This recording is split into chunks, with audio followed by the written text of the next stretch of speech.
in this. Julie in Kilwinning. Hello. Hi, how are you? I'm fine, thank you. Yes, how are you? Absolutely furious. Boris Johnson might have said it wrong, but he's not wrong.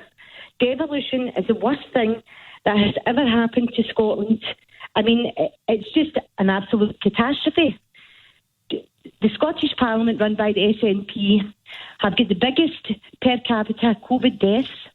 They've got the biggest per capita COVID deaths in care homes. The education system has been down the toilet. There's more drug deaths than anywhere in Europe.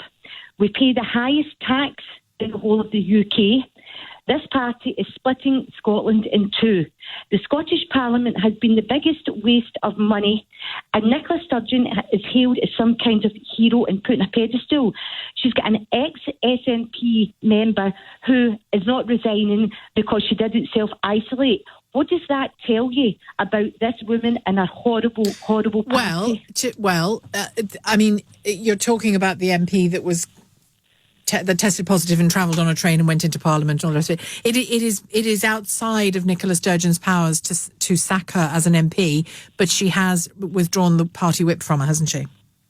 Well, that she had to do that, but really, she did, Nicola of course, and she did it. So she didn't ignore power. it, and she criticised her heavily for it. Well, this woman's got so much apparent power in the whole of Scotland that if Nicola really wanted that woman to resign, that woman would have resigned. But that's not really my biggest point. My biggest point was how all these COVID deaths are just bypassed and put under the carpet. Nobody takes her to task because there is not a strong member of the MSP in Scotland to take this woman to task. At least Boris Johnson is getting flipped up and down this country, and Nicola Sturgeon has done a worse job than Boris Johnson. And the last point is, Nicola Sturgeon wouldn't be able to do all these things if it wasn't for Boris Johnson and the UK's money, because the North Sea oil, you need to give the North Sea oil away. Do you understand? It's not worth 2 pence. She's been, I mean, clearly not to you, but she's been impressing people with her daily briefings, with her visibility during this crisis. You say that amounts to nothing. Well, our daily briefings are in the BBC, who's just given us a platform to have a political broadcast. Well, they're not. They're not just on the BBC. They're on Sky as well, and ITN. They're, she. Why is she impressing people when we've got the biggest per capita deaths in the whole of the UK? How is that impressing people? Well, everybody's battling with their figures, aren't they? Not just in not just in these shores, elsewhere.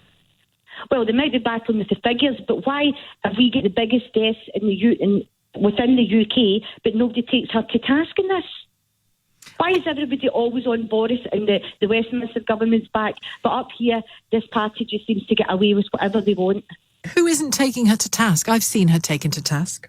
Not really. First of all, when this started with Jackson Carlow as the head of the Scottish Conservatives, we then went to Douglas Ross, who, he's just starting in the job, but really, we really need to have somebody in there, really like a Ruth Davidson type figure. Ruth's obviously not going to be there much longer, but I like a Ruth Davidson figure, because when Ruth was in power and leader of the Scottish Conservatives, the Scottish Conservatives were on their way up in Scotland, and I don't know anybody that's actually changed their mind on the Scottish independence referendum. I don't know where they go to get these polls, because nobody I know has ever been asked about a poll on independence or a poll on anything for that matter. So do they go to the biggest SNP strongholds and hold these polls so that they can make their figures look great? I doubt it. Does it alarm you or anger you even that the prospect of a second referendum is just constantly in the air? It horrifies me, because we live in a democratic society. We voted to stay within the UK. Alex Salmond told us it was a once-in-a-lifetime generation vote, but every 2 minutes this woman is on wanting another referendum. Now, in the 2017 general election, she lost a lot of seats, because that's all she'd done for 2 years was talk about a referendum, another referendum. Okay, in 2019, she won a few seats back because I think she dialed it down a notch. But now it's just getting dialed back up when we should all be coming together as a united kingdom of Great Britain and Northern Ireland, and not not just as Scotland, as an independent country who, let's be honest, who knows where we would be because we wouldn't have any money. Thank you for your call. Very clear from Julie there, Julie in Kilwinning in Ayrshire. More of your call.